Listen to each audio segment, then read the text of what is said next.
अल्लाह अल्लाह, इनकी ये शान है। हैदर कर्रार की जिंदगी कहां से शुरू हुई, कहां खत्म हुई, देखा आपने? रिवायात ये बताती हैं हजरत अली की विलादत खाने काबा के अंदर हुई। इन रिवायात में अगरचे इख्तिलाफ है, लेकिन हजरत अली करमल्लाहु वजहुल करीम की विलादत अल्लाह के घर में हुई। और आप जब पैदा हुए, उनकी माँ फातिमा बिनते असद कहती हैं हजरत अली दूध नहीं पी रहे थे। पैदा होने के बाद दूध नहीं पी रहे थे, आंख भी नहीं खोल रहे थे। लोगों को ऐसा लगा माजूर बच्चा तो नहीं आ गया, बीमार बच्चा तो नहीं आ, पीता भी नहीं, आंख भी नहीं खोलता। ये बात हुजूर सल्लल्लाहु अलैहि वसल्लम को पहुंचाई गई। अभी ऐलान नबुव्वत नहीं फरमाया था मेरे आका ने। हुजूर अकरम सल्लल्लाहु अलैहि वसल्लम आए, उनकी माँ की गोद से खुद ले लिया। हुजूर सल्लल्लाहु अलैहि वसल्लम ने अपने गोद में लिया। अल्लाह के नबी सल्लल्लाहु अलैहि वसल्लम ने अपना मुंह से दहने मुबारक से लुआब निकालकर हजरत अली के मुंह में रखा। उंगली को उन्होंने चूसना शुरू कर दिया। जो माँ के सीने से दूध नहीं पी रहे थे, वो उंगुश्ते रसूल पीने लग गए। उस दिन हुजूर ने क्या पिलाया होगा वो तो हैदर कर्रार ही जाना। इसीलिए तो बाबुल इल्म कहा गया है। इसीलिए तो अली कहते हैं मैं सूरह फातिहा की तफसीर लिखूं तो 70 ऊंट बोझल होंगे। ये बरकत आई थी वो रसूल पाक की उंगली से। और चूसा तो पहली ग़िज़ा पेट में गई है रसूल पाक की उंगली से। और उसी वक्त थोड़ी ही देर के बाद आपने आंखें खोली। सबसे पहली जिंदगी में अगर किसी को आपने देखा तो चेहरे रसूल का, चेहरे रसूल। उसकी फजीलत हम क्या बयान करें। जो काबे में पैदा हुआ, पहली ग़िज़ा हुजूर की उंगुश्ते मुबारक चूसा, और उसके बाद देखा भी जिंदगी में तो पहले चेहरे रसूल देखा। इब्तिदा जिसने जिंदगी की यहाँ से की है, उसके मकाम को कौन पहचान सकता है, कौन जान सकता है। इसीलिए मेरे अजीजों, जब जिंदगी का खात्मा होना है, खात्मा होना है, रमजान का महीना है, रोजों के दिन हैं, और फज्र के वक्त हजरत अली करमल्लाहु वजहुल करीम मस्जिद में आ चुके हैं, मस्जिद में आ चुके हैं। जाहिर सी बात है, फज्र का वक्त हुआ होगा तो रोजा भी होंगे, रोजा भी होंगे, नमाज का वक्त होगा।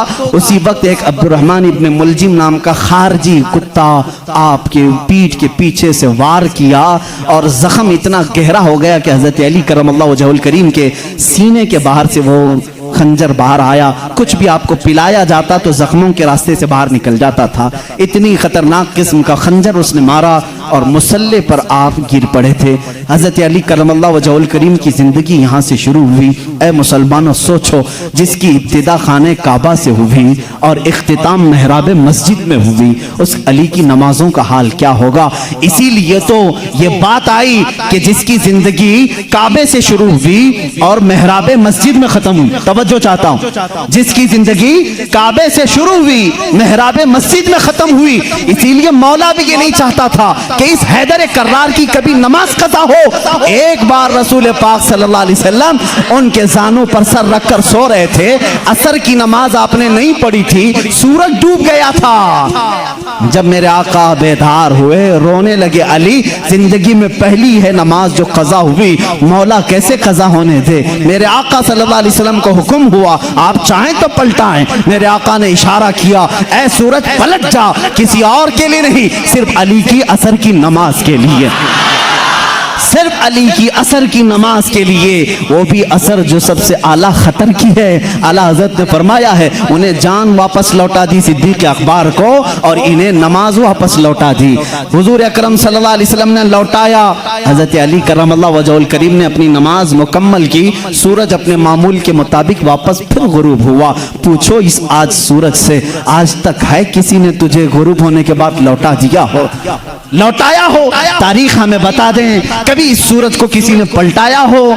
नहीं मेरे अजीजों, नमरूद ने इब्राहिम अलैहिस्सलाम के साथ मुनाजरा किया था। इब्राहिम अलैहिस्सलाम ने उस वक्त उसको ये बात कही थी, मैं तो उस खुदा को मानता हूं जो सूरज को मशरिक से निकालता है, मगरिब में डुबाता है। ऐ नमरूद, तेरे पास सबसे बड़ी ताकत हो तो जरा सूरज को पीछे से लौटा के दिखा, मगरिब से, पश्चिम से, वेस्ट से निकाल करके दिखा। नमरूद नहीं कर सका। आज के जमाने के नमरूद को भी मैं कहता हूं, अमेरिका लौटा के दिखा, रशिया लौटा के दिखा, यूरोप लौटा के दिखा। मिसाइल बहुत बनाए, पेट्रोट मिसाइल, पता नहीं पूरी दुनिया को तबाह करने के आले तुम्हारे पास हैं, लौटा के दिखाओ। नहीं लौटा के दिखाओगे, लौटाएंगी वो उंगलियां जो टूटी चटाई पर बैठती हैं, लौहे महफूज का मुताला करती हैं। मेरे आका सल्लल्लाहु तआला अलैहि वसल्लम की वो अंगुश्त शहादत सूरज की तरफ होनी थी कि सूरज आ गया। बाज मुहद्दिसीन ने फरमाया है सूरज रोजाना जो निकलता है वो आबो ताप के साथ निकलता है। मशरिक में जब निकलता है आबो ताप के साथ निकलता है। आला हज़रत का एक शेर भी है, इसकी तर्जुमानी आप करते हैं। फरमाते हैं उस दिन सूरज जो है हड़बड़ाते हुए बाहर आया था, यानी डर के बाहर आया था, इसलिए कि आज खिलाफे मामूल पहली मर्तबा इधर से निकाला गया है, इधर से निकाला और बे टाइम की। ये सारी फजीलत मेरे आका की है जरूर। उंगुश्त मुबारक उठी और सूरज पलट आया जरूर, लेकिन कभी ये नहीं देखा कि लौटाया किसके लिए गया था, किसके लिए? उसी अली करमल्लाहु वजहुल करीम के लिए। अल्लाह रब्बुल इज्जत ने उनकी नमाज को कज़ा होना गवारा नहीं फरमाया, इसलिए कि इनकी जिंदगी काबे से शुरू हुई है, मेहराब मस्जिद में खत्म हुई है। मुसलमानों इनकी जिंदगी से इतना सीख जाओ कि हैदर कर्रार की नमाजें अल्लाह हमें अता कर दे। इसलिए कि जब वो नमाज में खड़े हो जाते तो ऐसा माँ हो जाते। एक बार आपकी पिंडली में तीर चुभ गया था, निकालने के लिए बड़ी तकलीफ थी, गोश्त साथ में आ सकता था, लोग निकालने जाते आपको दर्द होता।